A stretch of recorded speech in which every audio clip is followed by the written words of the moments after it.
welcome to my channel.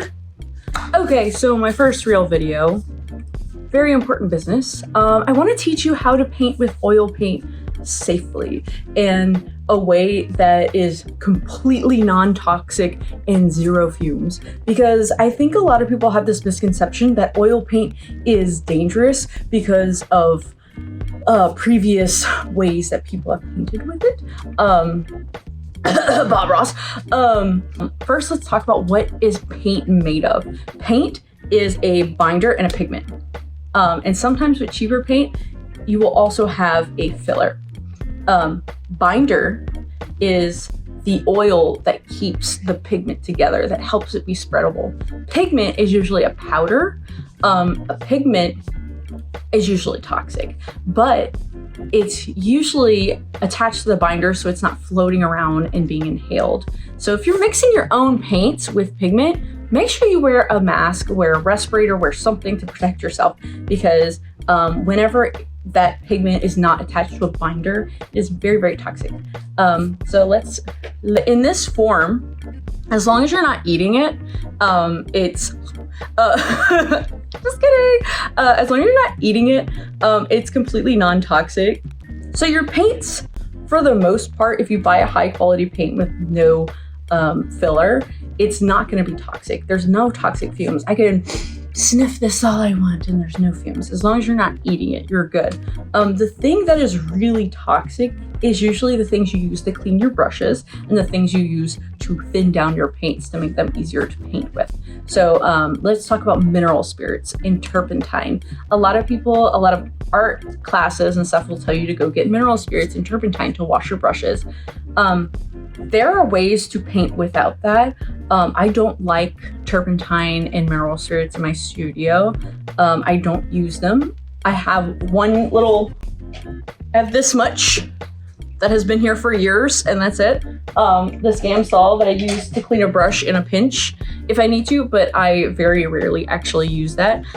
Instead of mineral spirits, I like to use safflower oil.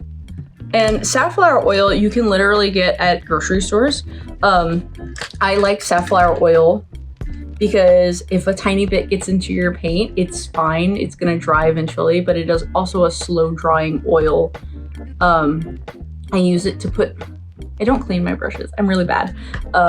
Instead I just stick them in the safflower oil thing at the end of the day. And whenever I go to use a brush, I just kind of wipe it off and it's fine. I've heard some people use baby oil. I have not used baby oil.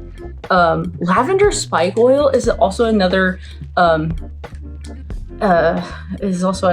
that can replace mineral spirits. But lavender spike oil, I love lavender spike oil, but it is really strong smelling. It smells amazing and it is non-toxic because it's literally made from lavender, but it is so strong. Everything you have will be smelling like lavender, which sounds like a great thing, and lavender is like my favorite scent, but it gets to a point. It gets to a point where it's like, damn, that's strong, I gotta leave my studio.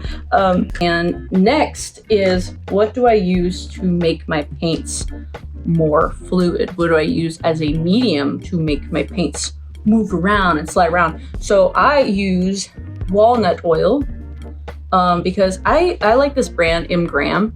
All of their paints are pure pigment and walnut oil.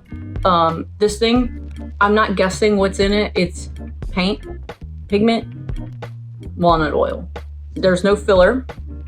They also pride themselves in being highly pigmented, the highest pigment per binder ratio of any brand I could find. I love this brand. So I also buy their mediums. This is goopy. You don't want to use too much of it because sometimes it'll, I don't know, you want to use paint. You want to, if you're painting, you don't want to be painting with medium. You want to paint with paint. But I also use this walnut alkyd medium. It's a little bit thicker if I want my paint to be a little bit thicker. But anyway, that's what I use in my studio.